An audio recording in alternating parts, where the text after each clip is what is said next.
మనిషి బ్రతికితే రాజులా బ్రతకాలి, రారాజులా బ్రతకాలి. అందుకు మార్గం స్వర్గసీమ సుకేతనంలో భూమి కొనుగోలు చేయడమే. వెంచర్ ముగింపు పథకంలో భాగంగా మార్కెట్ ధరతో పోలిస్తే 33% ఆదా. పాటకి ఏం పెడతారంటే చరణ్ అర్జున్ ఎమోషనల్ అని పెడతారు, మ్యూజిక్ ఎమోషనల్ అని పెడతారు అది కదా, ప్రైవేట్ సాంగ్స్ కి.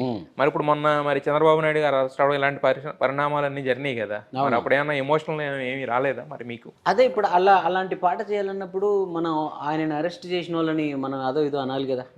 సో అట్లా నాకు ఇష్టం ఉండదు. బాబు గారి మీద పర్సనల్ గా పాట చేశాను అంతకుముందు.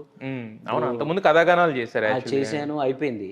ఈ రాజకీయ విషయాల మీద నేను ఎక్కువ ఫోకస్ అంటే నేను అందరి మనిషిగా ఉండడం ఇష్టం. తారక్ గారు నాకు చరణ్ అర్జున్ పాటని ఇష్టపడని, మనం చేసిన ఇండిపెండెంట్ సాంగ్స్కి అంతంత మిలియన్లు వచ్చినాయంటే ఇలాంటి హీరోలు లేకుండా, ఇలాంటి ఒక ప్రమోషన్ లేకుండా ఊరికినే మేము అట్లా పెట్టి వదిలేస్తాం. అసలు ఆ యూట్యూబ్లో దాన్ని ఏం చేయాలో కూడా మాకు తెలియదు. మాకు ఒకడు అది చేసేవాడు కూడా లేడు. అయినా అది ఇంటింటికి ఊరికి ఎక్కడో అమలాపురంలో ఎవరి దగ్గరకు పోద్ది, ఎక్కడో వింటుంటారు. వాడు ఏ పార్టీ కూడా అయి ఉంటాడు కదా, అనవసరంగా వాడు మళ్ళీ అరే చరణ్ అన్న మా చరణ్ అన్న అనుకున్నాం కదా అయినా ఇట్లా అనుకుంటాడు. ఎందుకు వచ్చిందని అది అంటే కళాకారుడిగా ఎలాంటి ముద్ర వేసుకోకూడదని ఫిక్స్ అయ్యారు. నా పర్సనల్ ఇష్టాలు నా ఇష్టాలు. నాకు బాబు గారి ఇష్టం అనేది నా ఇష్టం. అది నాకు ఆయన హెల్ప్ అయ్యాడు కాబట్టి నాకు ఇష్టం అంది. ఆయన పార్టీ పరంగా రేవంత్ అన్న తెలుగుదేశంలో ఉన్నప్పుడు తెలంగాణ పులిబిడ్డ చేసిన, కాంగ్రెస్ లోకి వచ్చినప్పుడు 3 రంగుల జెండా చేసిన. అదెంత ప్రేమగా చేసినో ఇదంతే. ఆ రోజు అదెంత సంచలనం అయిందో ఇదంతే.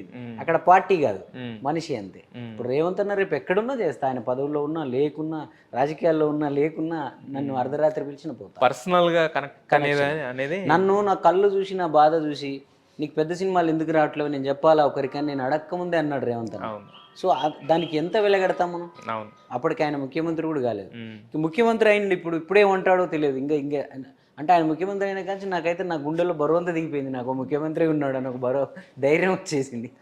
ఓకే, అంటే ఆయనతో పర్సనల్ ఇంటరాక్షన్ ఎలా ఉండేది మీరు రేవంత్ రెడ్డి తోటి? అంటే ఇప్పుడు ప్రొఫెషనల్ ఇదంతా ఓకే, బట్ పాట కోసం పిలిచేవారు ఇదంతా. ఇప్పుడు వెళ్ళి ఒక 2 గంటలు 3 గంటలు 2 గంటలు 3 గంటలు పాట గురించి మాట్లాడడం కదా, మిగతా విషయాలు కూడా ఉంటాయి కదా. పర్సనల్ ఇంటరాక్షన్ ఎలా ఉండేది? పర్సనల్గా నాకు ఆయన చాలా విషయాలు అన్న నుంచి నేను నేర్చుకున్నా.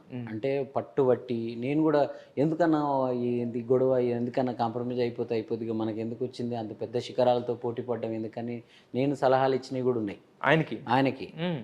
లేదంటే ఆ పెద్దోళ్ళు సీనియర్లు ఆ పార్టీలో కానీ ఈ పార్టీలో కానీ వాళ్ళు నిన్ను అంతా కొంచెం కార్నర్ చేస్తున్నారు కదా, వాళ్ళ దగ్గర తగ్గొచ్చు కదన్నా, ఇలాంటివి కూడా చెప్పినవి ఉండేవి. అవన్నిటికీ ఆయన చెప్పిన విషయాలన్నీ నా జీవితాన్ని కూడా నేను అన్వయించుకున్నా. ఏం చెప్పారు? ఇప్పుడు జీవితంలో ఒకటి సాధించాలనుకున్నప్పుడు అంటే అతను ఎప్పుడు గాయాల వైపు, జీవితం సమస్యల వైపు, ప్రజల కష్టాల వైపే ఎక్కువ ఆలోచించేవాడు. నాకు తెలిసి ఆ సావాసమే నేను ఇండిపెండెంట్ పాటలు చేయడానికి ఉపయోగపడ్డదేమో అనిపిస్తుంది నాకు. ఎందుకంటే మనుషులు కష్టాలు, మనుషుల జీవితాలు స్ట్రగుల్లో ఇప్పుడు ఆకలిని నేను ఒక పాట చేసిన. అవును, ఇప్పుడు హైదరాబాద్ మహానగరంలో ఒక మ్యూజిక్ డైరెక్టర్గా నేను కార్ వేసుకొని తిరుగుతూ నా హైదరాబాద్ని చూడు, నా సైబర్ సిటీని చూడు, నా అందాలను చూడు, నా ఇలా అనొచ్చు కదా. నేను అలా అనుకుంటాను, నా స్లమ్ ఏరియాలను చూడు, బొమ్మలు అమ్ముకునే ఈ కష్టాలను చూడు. ఎందుకు అంటున్నా అంటే అలాంటి ఒక భావజాలం ఇన్నర్గా నాకు రావడానికి ఎక్కడో రేవంత్ అన్న ఆలోచన ధోరణే ఉపయోగపడ్డదేమో. అతని దృష్టికోణం ఎప్పుడు కష్టం వైపే ఉంటుంది, ప్రజల గాయాల వైపే ఉంటుంది. ఎందుకంటే ఆయన అది మాట్లాడాలి కదా.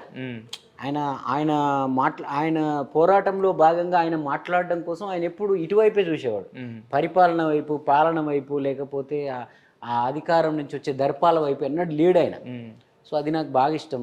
ఈ తగ్గడం గురించి కూడా ఒక మాట చెప్పినాడు ఆయన. తగ్గి ఉండడం, ఒదిగి ఉండడం తగ్గి ఉండడం కూడా కాదు, మార్చుకో. అంటే ఇప్పుడు నిన్ను ఇలా అంటున్నారు కదన్నా, నాకు తెలియక నేను అమాయకత్వంతో అడిగేటోని అన్న, మరి వాళ్ళు అలా అంటున్నారు, వాళ్ళకి తగ్గట్టు ఉంటే అయిపోతుంది కానీ మరి అప్పుడు నీకు ఈజీ ఉంటుందేమో అంటే ఆయన మాట చెప్పారు. మనము ఎదుటివాడికి నచ్చినట్టు లేదా ఎదుటివాడు కోరుకున్నట్టుగా ఉండాలంటే ఒక పారామీటర్ సెట్ చేసి ఇలా ఉండు అని చెప్తే మనం అలా ఉండొచ్చు.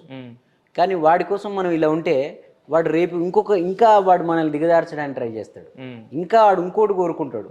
జీవితం అంతా వాడి కోరికలు తీర్చడానికి మనం ఉనికిని చంపుకోవాల్సి వస్తుంది. మనం ఎట్లున్నాం అట్లున్నాం అనుకోవచ్చింది, ఒకరోజు మనం అలవాటు అవుతాం వాళ్ళకు.